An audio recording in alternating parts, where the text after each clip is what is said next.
할렐루야. 가정에서 온라인으로 예배드리는 성도들에게도 이 시간 하나님의 은혜가 충만하기를 주의 이름으로 축원합니다. 저하고 함께 손을 흔들면서 앉아있는 자리에서 또 가정에서 인사를 서로 해보도록 하겠습니다. 할렐루야. 할렐루야. 반갑습니다. 건강하시길 주의 이름으로 축원합니다. 가정에 평안이 있기를 주의 이름으로 축원합니다. 사람은 누구나 다 행복하기를 원합니다. 그러나 막상 행복이 무엇냐 이렇게 물으면은 꼭 집어서 무엇이라고 대답하기가 쉽지 않습니다. 사람들은 행복이 무엇인지 모르면서도 행복을 바라고 있습니다. 행복을 원하면서도 행복 조건을 가지고 있으면서도 행복을 느끼지 못하며 사는 것이 오늘 우리들의 현실입니다. 그러면서 나는 행복해야 된다. 행복에 대한 집착이 지나쳐 행복 노이로제에 걸려있는 사람들이 의외로 많이 있습니다. 그러면 행복이 무엇입니까? 그 답을 말하기 전에 한 가지 알아야 할 것이 있습니다. 이 세상 사람들이 말하는 행복하고 성경에서 말하는 행복은 그 내용이 다르다는 사실입니다. 언젠가도 말씀드린 기억이 납니다마는 세상에서 말하는 행복이라는 것은 영어로 happiness라 합니다. 이 말은 영어 동사의 happen이라는 단어에서 파생된 말입니다. 이 말은 무엇이 우연히 무엇이 발생하다라는 뜻입니다. 그러니까 세상에서 말하는 행복은 인생을 살다가 우연히 느끼는 겁니다. 하는 일이 잘 풀리고 원하는 바를 다 이루고 사람 사이의 관계가 좋아지고 기분이 좋아질 때 우연히 행복하다고 느끼는 것입니다. 행복이란 무엇인가라는 책이 있습니다. 이 책에서 샤르 교수는 행복이란 무엇인가를 물어놓고 막상 행복이 무엇이라고 명확하게 정의를 하고 있지는 않습니다. 굳이 행복에 대한 정의를 찾아본다면 사람들이 행복하다고 느끼는 감정이라 이렇게 말하고 있습니다. 이 책은 행복하다고 느낄 수 있는 여러 가지 구체적인 예를 소개하는데 그 대표적인 것이 다른 사람들과 잘 지내는 것, 운동을 열심히 하는 것, 자기가 계획한 것을 이루는 것들을 소개하고 있습니다. 그러니까 행복은 일상생활에서 어느 날 우연히 느끼는 감정이라 이렇게 말하고 있습니다. 이렇게 볼 때에 세상 사람들이 생각하는 행복이란 어디에서 오는 것인지 언제 어떻게 오는 것인지 모른 채 우연히 맛보고 느끼는 감정을 말합니다. 그러면 성경에서 말하고 있는 행복이라는 것은 무엇이냐? 성경은 행복을 영어로 blessing이라 이렇게 표현합니다. 우리가 복 또는 축복이라고 번역을 했습니다. 이 말은 영어 동사 breathe라는 말에서 파생되었습니다. 이 말은 피를 흘리다라는 뜻입니다. 그러니까 성경이 말하는 행복은 피를 흘리는 제사를 통해서 하나님과 올바른 관계를 맺는 것을 말합니다. 하나님께서 하나님과 올바른 관계를 맺는 사람에게 주는 것이 행복이라 하는 말입니다. 민수기 6장 23절 이하에 보면은 하나님께서 모세에게 제사장들로 하여금 하나님의 백성을 위하여 이렇게 축복하라 일러준 말씀이 기록되어 있습니다. 한마디로 제사장들이 하나님의 백성을 위해 어떻게 복을 빌어야 하는가 말하고 있습니다. 너희는 이스라엘 자손을 위하여 이렇게 축복하여 이르되 여호와는 내게 복을 주시고 너를 지키시기를 원하며 여호와는 그의 얼굴을 내게 비추사 은혜 베푸시기를 원하며 여호와는 그 얼굴을 내게로 향하여 드사 평강 주기를 원하노라 할지니라. 이 말씀에서 확인할 수 있는 것은 하나님의 백성들에게 행복이란 하나님으로부터 오는 것이라 하는 것입니다. 그리고 하나님께서 주시는 행복은 하나님과의 좋은 관계를 맺을 때 얻어지는 것입니다. 그리고 행복은 하나님께서 주시는 은혜와 평강입니다. 이런 측면에서 오늘 본문 말씀을 보시면은 하나님의 백성들, 즉 우리들이 행복을 체험할 수 있는 어떤 방법을 제시해 주고 있습니다. 제일 첫 번째는 뭐냐? 깨달음을 통해서 행복을 체험할 수 있습니다. 어떻게 해야 행복을 체험할 수 있다고요? 깨달음을 통해서 행복을 체험할 수 있습니다. 오늘 본문 18절 말씀을 보겠습니다. 사람이 하나님께서 그에게 주신 바 그 일생에 먹고 마시며 해 아래서 하는 모든 수고 중에서 낙을 보는 것이 선하고 아름다움을 내가 보나니 그것이 그의 몫이로다. 전도자가 인생을 두루 살펴보니까 하나님은 각 사람에게 저마다 각자 다른 것을 베풀어 주셨다는 것입니다. 먹고 사는 것, 가지고 누리는 것, 그리고 일하고 땀 흘리는 것들이 다 하나님께로부터 왔다 하는 것입니다. 그리고 이 사실을 깨닫고 그 안에서 즐거움을 보고 감사와 감격을 느끼는 것이 행복이라 하는 말입니다. 다시 한번 말씀드립니다. 이 세상에서 먹고 마시는 것, 일하고 땀 흘리는 것, 모든 것 하나님이 주셨다는 사실을 깨닫는 순간 그 안에 즐거움이 넘칩니다. 내 안에 감사와 감격이 있습니다. 이것이 곧 행복이다 하는 얘기입니다. 윌리엄 제임스라는 저명한 심리학자의 상담 사례 가운데 이런 이야기가 있습니다. 뉴욕에 에밀리라는 처녀가 살았습니다.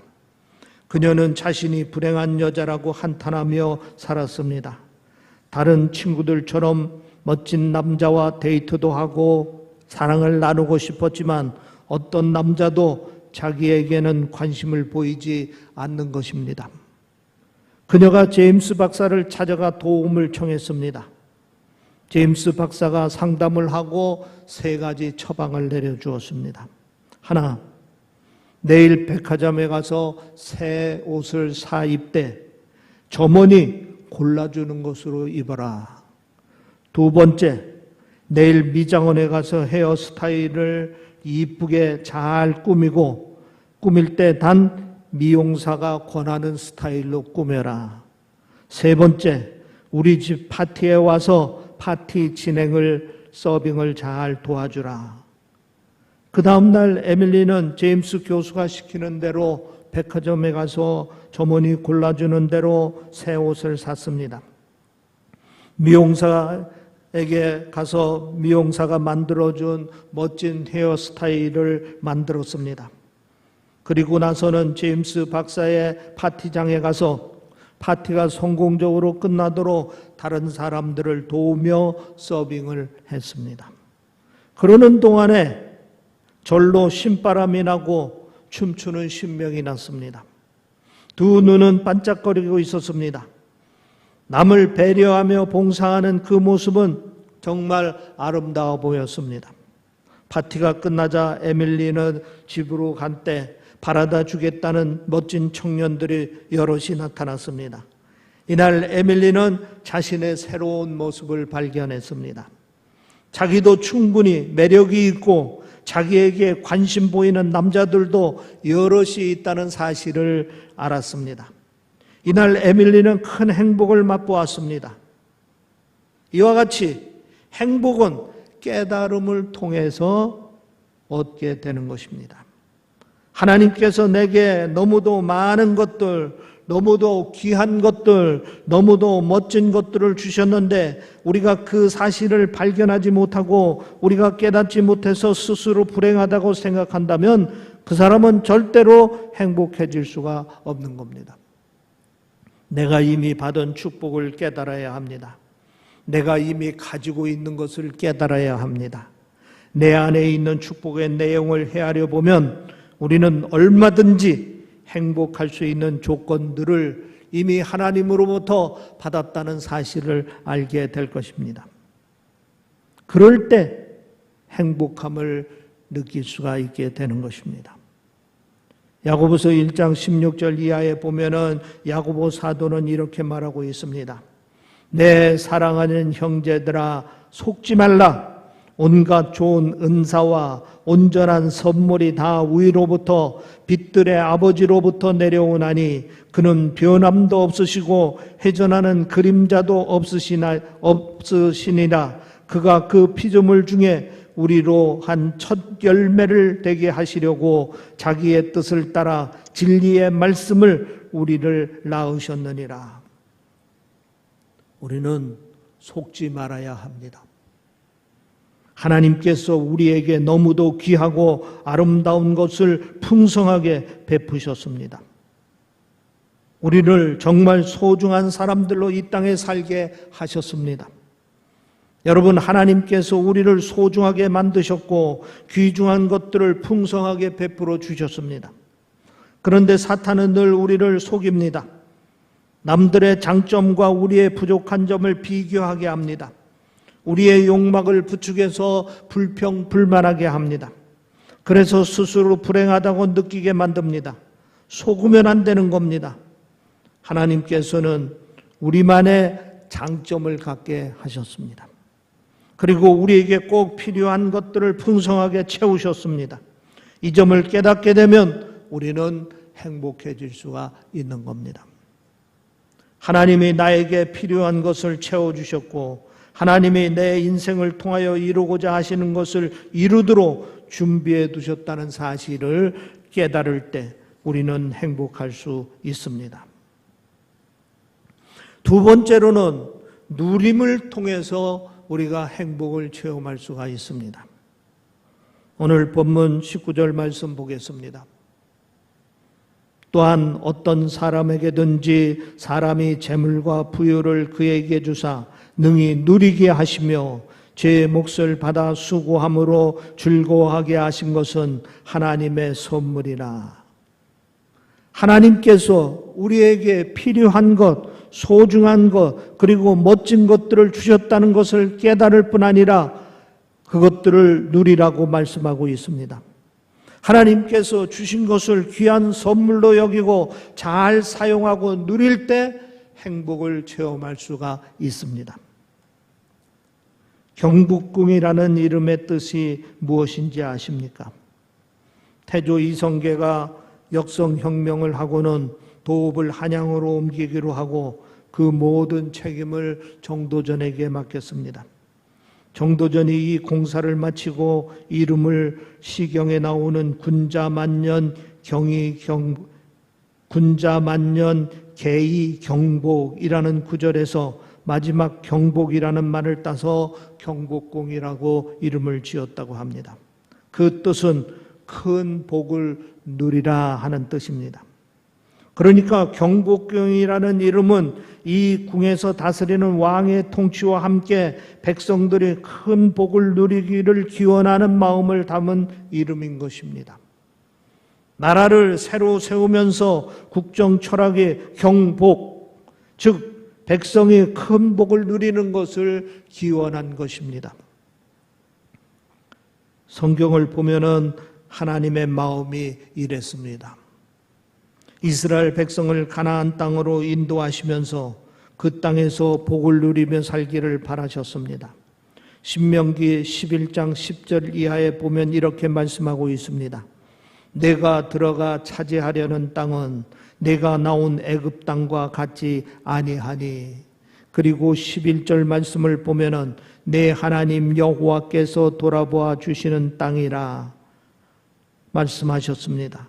그러면서 구체적으로 하나님께서 돌아보아 주시는 것을 14절에 여호와께서 너의 땅에 이른비 늦은 비를 적당한 때 내리시리라 말씀을 하셨습니다. 애굽 땅은 사막 땅입니다. 비가 내리지를 않습니다. 그래서 나일강으로부터 물을 끌어와야만 살 수 있는 땅이었습니다. 사막이라서 물이 바로 땅속에 스며들기 때문에 계속해서 그 노력을 들여야 하는 것입니다. 그런데 또 매년 한두 번 홍수가 납니다. 그러니까 애굽 땅에서 산다는 것은 늘 불안하고 늘 염려하고 죽도록 고생하며 살아야 하는 땅인 것입니다. 그러나 가나안 땅은 그렇지를 않습니다. 하나님께서 돌봐주시는 땅입니다. 늦은 비와 이른 비를 적당히 내려주시는 땅입니다. 그러니 가나안 땅은 하나님의 보살핌 속에서 주신 복을 누리며 살 수 있는 땅인 것입니다.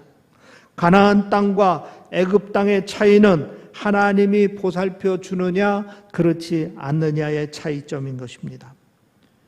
우리 인생으로 말하면은 우리 인생을 자기 스스로 돌보며 사는 인생이 있고 어떤 인생은 하나님이 그 인생을 돌봐주셔서 단지 하나님의 은혜를 누리며 사는 인생이 있습니다. 여러분은 어떤 인생을 사시기를 원하십니까? 하나님이 돌봐주시는 인생이 복된 인생인 줄 믿으시기를 바랍니다. 우리는 가나안 땅의 삶을 살아야 합니다.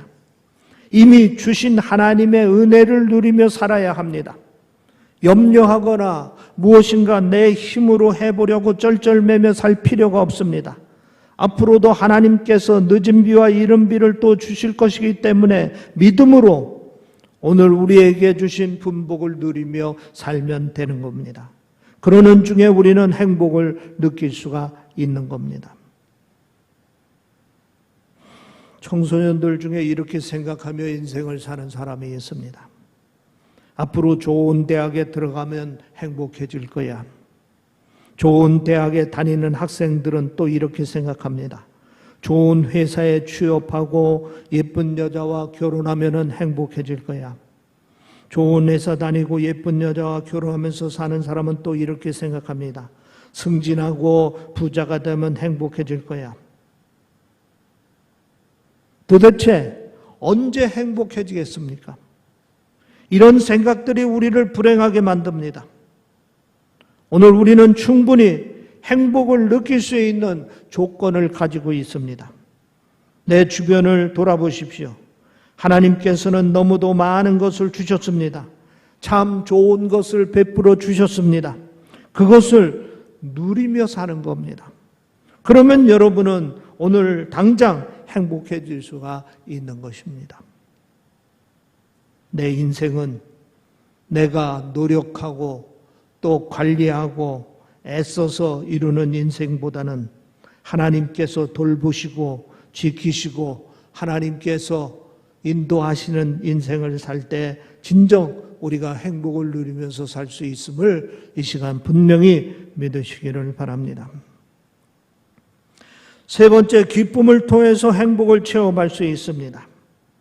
오늘 본문 20절을 보겠습니다. 그는 자기 생명의 날을 깊이 생각하지 아니하리니 이는 하나님이 그의 마음에 기뻐하는 것으로 응답하심이니라. 전도자는 인생을 살면서 괴로움과 어려움들을 깊이 생각하지 않는다고 말씀하고 있습니다. 우리가 인생의 문제를 너무 깊이 생각하면 그 문제에 사로잡혀 근심하게 됩니다. 식자우안이라는 말이 있습니다. 어설프게 알고 생각하다 보면 근심만 가득하게 된다는 말입니다. 차라리 잘 모르면은 편한데 무엇인가 조금 아는 것 가지고 생각을 골똘하게 하다 보면은 근심만 쌓입니다. 만수우한이라는 말이 또 있습니다. 만 가지를 생각하고 고민하는 가운데 근심만 쌓여 간다는 말입니다. 공연히 쓸데없는 것을 자꾸 생각하다 보면 마음속에 근심만 쌓여 간다는 것입니다. 이런 말도 있습니다. 근심이란 하나님께서 마침표를 찍은 것에 물음표를 붙이는 것이다. 하나님께서 그렇게 해 주마 하고 약속하신 일에 대해서 정말 그럴까? 라고 생각할 때 근심이 밀려오는 겁니다. 하나님께서 그렇게 해 주마 하면은 아멘 하고 믿고 받아들이면 되는 겁니다. 베드로 사도는 우리에게 이렇게 권면합니다. 너희 염려를 다 주께 맡기라. 이는 그가 너희를 돌보심이라. 인생에 힘든 문제가 있으면은 염려하지 말고 모든 것을 주님께 맡기라는 말씀입니다. 그러면 주님께서 맡아주시고 우리를 돌봐주신다는 말씀입니다. 인생의 힘든 문제는 우리가 고민할 문제가 아니라 주님께 맡겨버릴 문제입니다. 내 힘으로 해결할 수 없는 중대한 일들을 내가 꼴똘히 생각할 일이 아니고 주님께 맡겨버릴 일입니다. 그것을 내가 붙잡고 고민하고 내가 꼴똘하게 생각하고 되면은 근심, 걱정이 내 안에 가득 쌓이게 되고 행복은 다 달아나 버리는 겁니다. 그리고 하나님이 그 마음에 기뻐하는 것으로 응답하심이니라 그랬습니다. 하나님이 그의 마음에 기뻐하는 것으로 응답하시니라. 이 말씀을 여러분 믿으시기를 바랍니다. 이 말씀은 우리들이 근심 중에도 기뻐하면 하나님은 기쁨으로 응답해 주신다 하는 말씀입니다. 하나님께서는 기뻐하는 사람을 좋아하시고 그에게 더 기뻐하는 것으로 채워주십니다. 성경을 보면은 참 여러 곳에서 기뻐하라고 명령하고 있습니다. 특히 믿는 성도들에게는 항상 기뻐하라 명령하고 있습니다. 심지어 고난 중에도 기뻐하라고 명령하고 있습니다. 도대체 왜 기뻐하라고 명령하고 있습니까? 하나님께서 보실 때 기뻐하면 더 큰 기쁨으로 채워주실 준비가 되었고 또 주신 은혜를 생각하면 기뻐할 일이 너무 많기 때문입니다. 죽을 수밖에 없는 영혼이 구원받았습니다. 죄인이 용서를 하고 하나님 자녀삼을 받았습니다. 지금도 함께 하시면서 지키시고 돌봐주시고 계십니다. 하나님께서 보실 때는 당연히 기뻐해야 되는 겁니다. 그런데 우리들은 시큰둥합니다. 때로 힘들어하고 슬퍼하기까지 합니다. 그러지 말라 하는 말씀입니다. 사진 찍을 때 사진자들이 이구동성으로 하는 말을 생각해 보겠습니다. 웃으라고 계속 스마일, 스마일, 김치, 치즈, 웃음을 유도하기 위해서 온갖 안간힘을 씁니다. 왜 그렇습니까? 웃어야만이 사진이 이쁘게 나옵니다. 좋은 날 사진이 우중충하게 되면 되겠습니까? 우리가 그렇습니다. 주님께서 우리에게 베푸신 은혜가 너무 많아 참 좋은 날인데 우리가 웃지 않습니다. 기뻐하지 않습니다. 그래서 하나님께서 사진사처럼 스마일, 스마일 하고 외치고 계신 것입니다. 우리가 웃으면 하나님도 기뻐하시고 우리도 기뻐집니다. 우리가 기뻐하면 우리 마음속에 행복이 가득 차게 됩니다. 참된 행복은 우리가 사소한 일에도 기뻐하고 항상 기뻐하려고 애쓸 때 어느 사이에 우리 마음속에 행복이 가득 차게 되는 겁니다. 기쁨은 우리 마음속에 등불과 같아서 우리 마음을 환하게 해줍니다.